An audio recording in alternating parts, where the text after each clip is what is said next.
آدم علیہ السلام کو جنت میں پھل کھانے کی اجازت تھی، لیکن حوروں کو ہاتھ لگانے کی اجازت کیوں نہ تھی؟ قرآن میں جگہ جگہ مردوں کے لیے حوروں کا ذکر ہے، مگر عورتوں کے لیے کچھ بھی نہیں۔ آخر جنت میں عورتوں کو کیا ملے گا؟ اور حوروں سے نکاح کیسے ہوگا؟ اور اولاد کیسے ہوگی؟ ایک مرتبہ حضور پاک صلی اللہ علیہ وآلہ وسلم سے حور کے متعلق سوال کیا گیا کہ حور العین کس چیز سے پیدا کی گئی ہے؟ تو نبی صلی اللہ علیہ وآلہ وسلم نے ارشاد فرمایا کہ حور 3 چیزوں سے پیدا کی گئی ہے۔ اس کا نچلا حصہ مشک یعنی کستوری کا ہے، درمیانہ حصہ عنبر کا ہے اور اوپر والا حصہ کافور کا ہے۔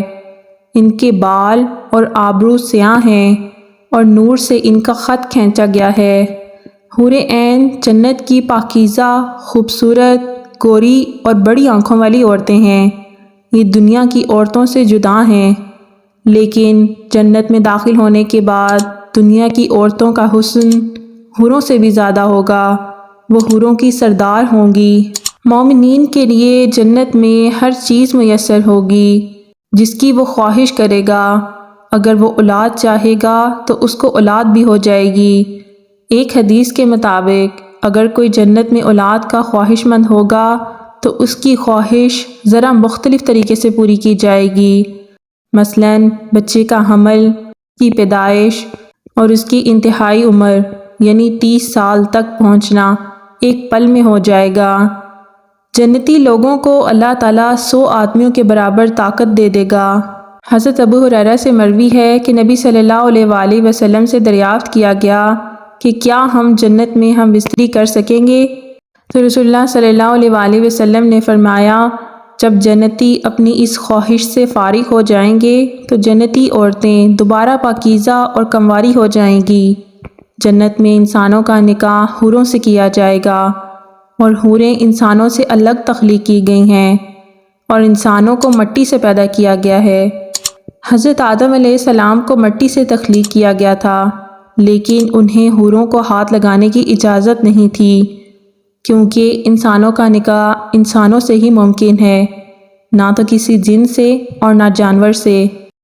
لیکن جب انسان مرنے کے بعد جنت میں پہنچے گا تب اسے حوریں عطا ہوں گی، اور تب انہیں چھونے کی اجازت بھی ملے گی۔ یہ سب کچھ قیامت کے بعد ہوگا۔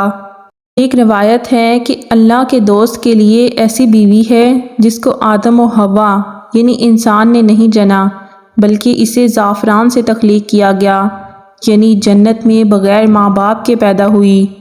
حضرت عبداللہ بن عباس سے روایت ہے کہ اللہ نے حور عین کو پاؤں کی انگلی سے گھٹنے تک زعفران سے بنایا، اور اس کے گھٹنے سے اس کے سینے تک کستوری کی خوشبو سے بنایا، اس کے سینے سے گردن تک چمکنے والے شعلے کی طرح عنبر سے بنایا، اور اس کی گردن سے سر تک سفید کافور سے، پھر اس کے اوپر گل لالہ کی 70,000 پوشاکیں پہنائی گئیں۔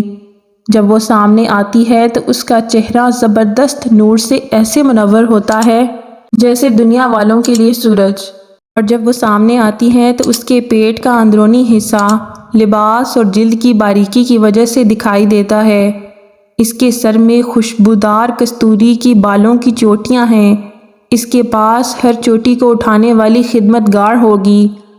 یہ حور کہتی ہوگی یہ انعام ہے دائیں ہاتھ والوں کا، یعنی نیک بندوں کا۔